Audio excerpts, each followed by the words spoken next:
चलिए, जय हिंद सभी को। और देखिए, ऑर्गेनिक केमिस्ट्री में मैं पूरी कोशिश कर रहा हूं कि आपका सब्जेक्टिव जो है वो कुछ हद तक ठीक हो जाए। ठीक है, एक प्रयास है, एक कोशिश है हमारी तरफ से। एक छोटा सा ही प्रयास किया जा रहा है ताकि आप लोगों का कुछ थोड़ा सा ही, ठीक है, कुछ ना कुछ हेल्प मिल जाए। बाकी तो बहुत सारे ऐसे हैं शिक्षक जो पढ़ा रहे हैं, आपको काफी ज्यादा कर रहे हैं, परंतु उसमें हमारी भी एक कोशिश है छोटी सी फैमिली में। तो देखो बच्चों, ऑर्गेनिक केमिस्ट्री में नेमिंग रिएक्शन आप लोग कवर कर लेना। और अब हम लोग कुछ ऐसे क्वेश्चंस को करेंगे जो इंपॉर्टेंट होते हैं, पूछे जाते हैं। जैसे ऑर्गेनिक में डिफरेंस पूछे जाते हैं। अब डिफरेंस में जैसे डीएनए और आरएनए में अंतर बताइए, ये क्वेश्चन पूछा जाएगा। What is the difference between DNA and RNA. तो डीएनए और आरएनए में हम लोग आज के लेक्चर में देखेंगे डिफरेंस यानी अंतर, और ये बहुत इंपॉर्टेंट है। ये जो आपको है बच्चों पूछेगा 5 नंबर में, तो इसको हम वीवीआई की कैटेगरी में रखेंगे, इंपॉर्टेंट क्वेश्चन है। तो हिंदी और इंग्लिश दोनों मीडियम में होगा, परंतु हम ज्यादातर समझाएंगे हिंदी माध्यम के बच्चों को, और जो अंग्रेजी माध्यम के बच्चे हैं वो भी समझिएगा। उनको देखिए पीडीएफ जो है वो अंग्रेजी में मिल जाएगा। देख लो, ये इंग्लिश में है, उनको पीडीएफ मिल जाएगा, और जो हिंदी माध्यम वाले हैं उनको हिंदी में पीडीएफ मिल जाएगा। ठीक है, लेकिन हम लोग समझेंगे सबसे पहले, उसके बाद। तो देखिए हमारा क्वेश्चन क्या है, बहुत ही इंपॉर्टेंट क्वेश्चन है कि right the difference between DNA and RNA. इसका हिंदी हो गया कि डीएनए और आरएनए में अंतर लिखें। तो ये कोई आपके लिए नया चीज नहीं है, आप लोग पहले ही इन सारी चीजों से वाकिफ हो। तो जब डीएनए आरएनए में डिफरेंस पूछेगा बच्चों, तो सबसे पहला डिफरेंस क्या बोलना है। तो आप लोग डीएनए का पूरा नाम जानते होंगे। Na का मतलब न्यूक्लिक एसिड, Na का मतलब न्यूक्लिक एसिड, और D का मतलब होता है डीऑक्सी। ठीक है, डीऑक्सी राइबोज, डीऑक्सी राइबोज, और Na का मतलब न्यूक्लिक एसिड। और यहां जो R लिखा हुआ है, इस R का मतलब होता है केवल राइबोज।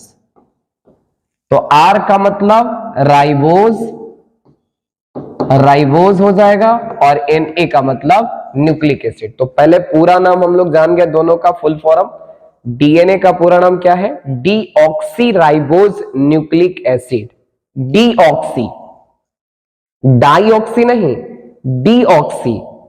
और इसमें केवल बोलेंगे आर का मतलब राइबोज न्यूक्लिक एसिड। तो दोनों का फुल फॉर्म पता हो गया। तो अब हम लोग बात करते हैं, सबसे पहला नंबर डिफरेंस इसका करते हैं। तो देखिए डीएनए में क्या होता है कि जो शर्करा होती है जिसको हम कहते हैं शुगर, वह डीऑक्सी राइबोज शर्करा होती है। तो पहला बोलेंगे कि इसमें डीऑक्सी राइबोज पेंटोस, पेंटोस शर्करा होती है। पहला डिफरेंस दिमाग में सेट कीजिए कि इसमें जो पेंटोस शर्करा होती है, देखो दोनों में पेंटोस शर्करा है। पेंटोस शर्करा क्या होती है, तो पेंटोस शर्करा जो है, आप लोग पूरा डिटेल्स पढ़े होंगे इसको, न्यूक्लिक एसिड को, तो वहां पे बताया गया होगा। अब यहां वो टाइम नहीं है कि मैं पेंटोस शर्करा के बारे में आपको बताऊंगा तो फिर ये लगे कहां से कहां चले गए। तो मान लीजिए कि इसमें पेंटोस जो शर्करा होती है, पेंटोस मोटा मोटी समझ लीजिए कि जिसमें 5 एक प्रकार का कार्बोहाइड्रेट्स है। पेंटोस शर्करा एक प्रकार का कार्बोहाइड्रेट्स है, और इसमें कितने कार्बन मौजूद होंगे, 5। बस इतना समझिए कि 5 कार्बन वाला कार्बोहाइड्रेट्स होता है। तो इसमें जो पेंटोस शर्करा होता है वह डीऑक्सी राइबोज होता है। ठीक है ना, तो इसमें डीऑक्सी राइबोज पेंटोस शर्करा होती है। और इसमें बोलेंगे कि केवल राइबोज, ऐसे लिखना पड़ेगा कि इसमें राइबोज शर्करा होती है, या पेंटोज शर्करा भी लिख सकते हैं। तो इसमें राइबोज शर्करा होती है, इसमें डीऑक्सीराइबोज और उसमें राइबोज। तो पहला डिफरेंस दिमाग में क्लियर कर लो कि पूछेगा कि डीएनए आरएनए में अंतर बताइए, तो डीएनए में क्या कहेंगे कि इसमें डीऑक्सीराइबोज पेंटोज शर्करा होती है और इसमें केवल राइबोज पेंटोज शर्करा होती है। अब बच्चों दूसरा आप लोगों ने पढ़ा होगा कि डीएनए का जो निर्माण होता है वह नाइट्रोजन युक्त क्षारक से भी होता है, यानी इसमें नाइट्रोजन युक्त क्षारक होते हैं, नाइट्रोजिनस बेस। अब अंग्रेजी माध्यम वाले इसको आराम से समझ सकते हैं, ठीक है, कि डीऑक्सीराइबोज प्रेजेंट इन डीएनए, और इसमें कहेंगे कि ribose sugar are present in RNA.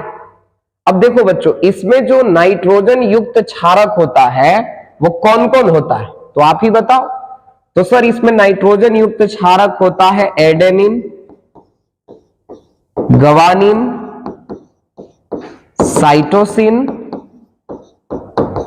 और एक होता है बोलो थायमिन। एक क्या होता है? थायमिन। तो कहेंगे कि इसमें एडेनिन, गवानिन, साइटोसिन और थायमिन नाइट्रोजन युक्त क्षारक होते हैं, नाइट्रोजन युक्त क्षारक होते हैं। क्या बोल रहा है इसमें कि इसमें एडेनिन, गवानिन, साइटोसिन और थायमिन नाइट्रोजन युक्त क्षारक होते हैं। क्लियर है ये बात?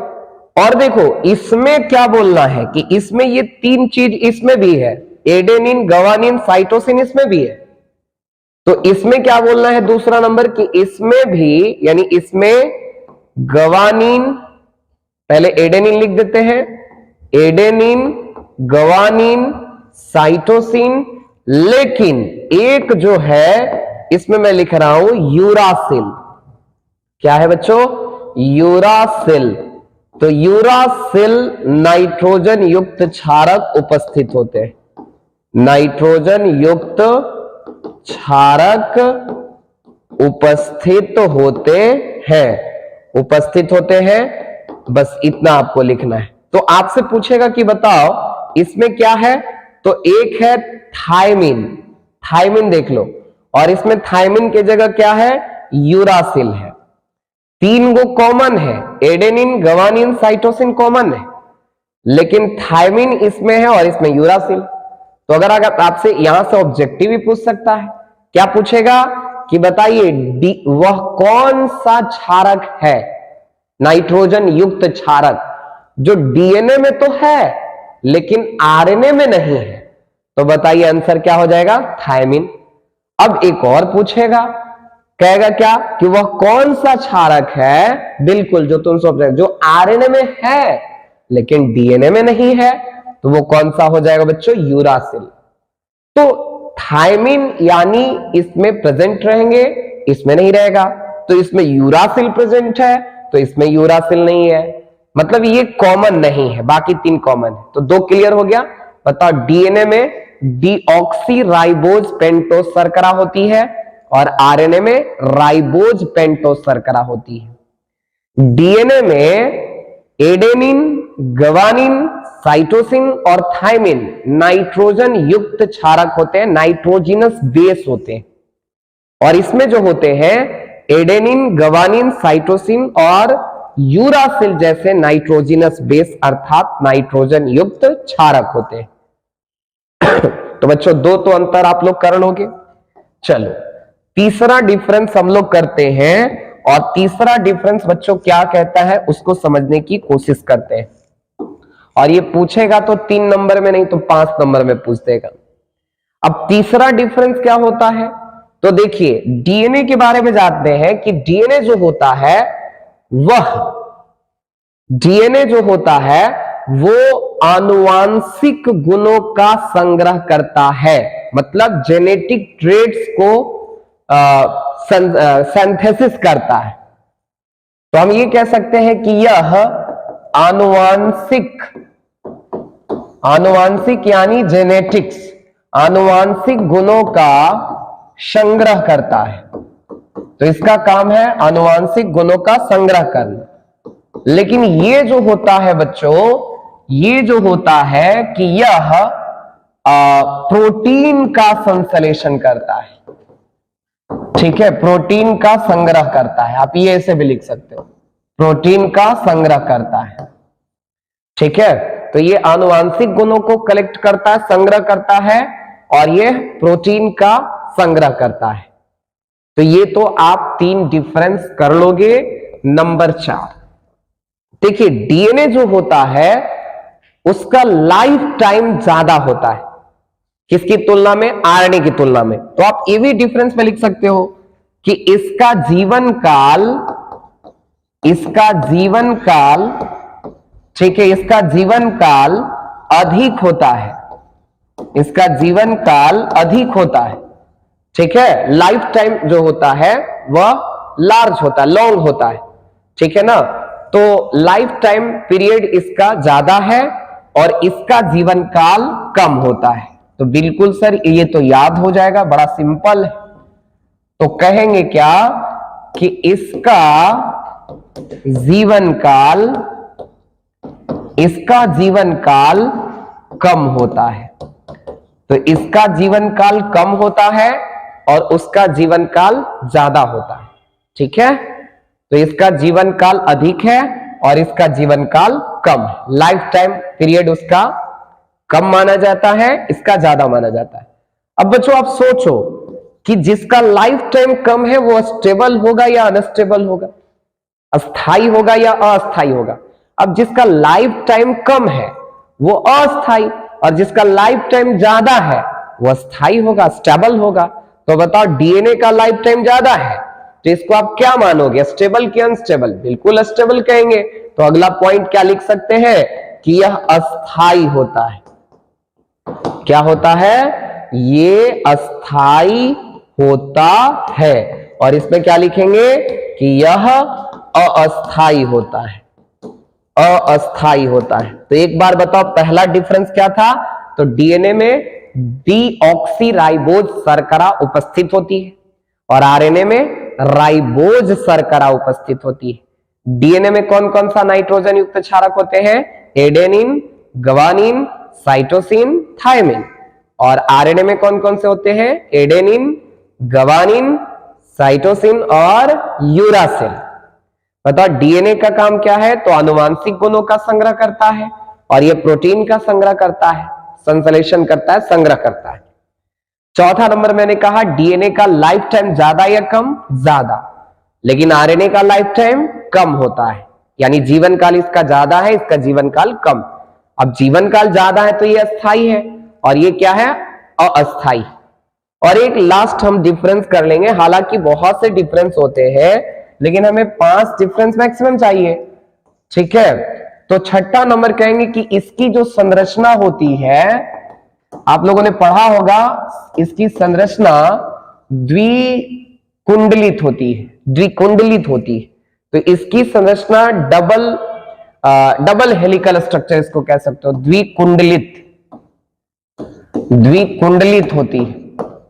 ठीक है, इसकी संरचना द्विकुंडलित होती और इसकी संरचना जो होते हैं एक कुंडलित होती।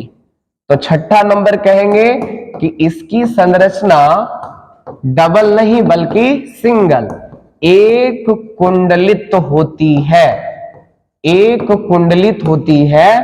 ठीक है, तो इसकी संरचना द्विकुंडलित होती है और इसकी संरचना एक कुंडलित होती है। तो ये हो गया छठा नंबर का डिफरेंस। और अगर आपको 7वां याद रखना है तो आप लिख सकते हो कि यह थोड़ा बड़ा होता है, लार्ज होता है। ठीक है, और वो शॉर्ट होता है। तो इसको हम कह सकते हैं कि यह लंबा होता है, बड़ा होता है। ठीक है, और ये छोटा होता है, शॉर्ट होता है। तो आप ये डिफरेंस भी लिख सकते हो कि यह डीएनए की तुलना, आरएनए की तुलना में, आरएनए की तुलना में बड़ा होता है। ठीक है, लॉन्ग होता है और ये इसमें क्या आपको लिखना है 7वां नंबर कि यह डीएनए की तुलना में क्या होगा, छोटा होता है।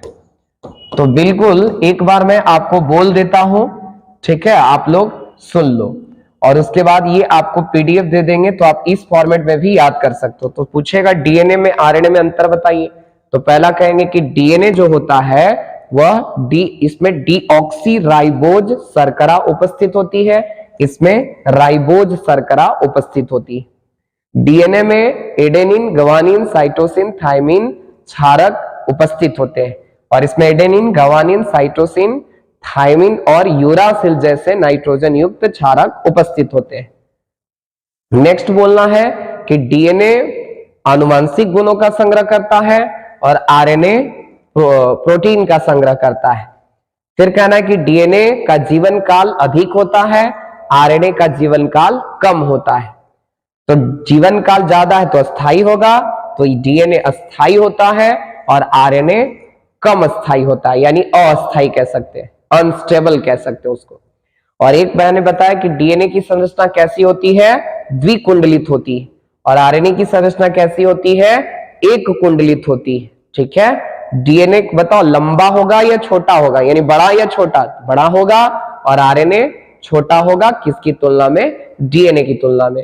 तो आई होप कि आप लोग ने डिफरेंस काफी अच्छे तरीके से समझा होगा। और बच्चों इसमें ज्यादातर याद करने वाला है, समझने का जो है इसमें जितना देर किया जाए, पूरे चैप्टर में आप लोगों ने इसको समझा था तो उतना मैंने हम लोगों ने पहले ही कर लिया था, अब इसमें थोड़ा ज्यादा कुछ करना नहीं था। तो डिफरेंस आप लोग याद रखिएगा। तो चलिए आज के लिए बस इतना छोड़ते हैं, मिलते हैं हम लोग अगले लेक्चर में नए डिफरेंस के साथ। Thank you very much. जय हिंद, जय भारत।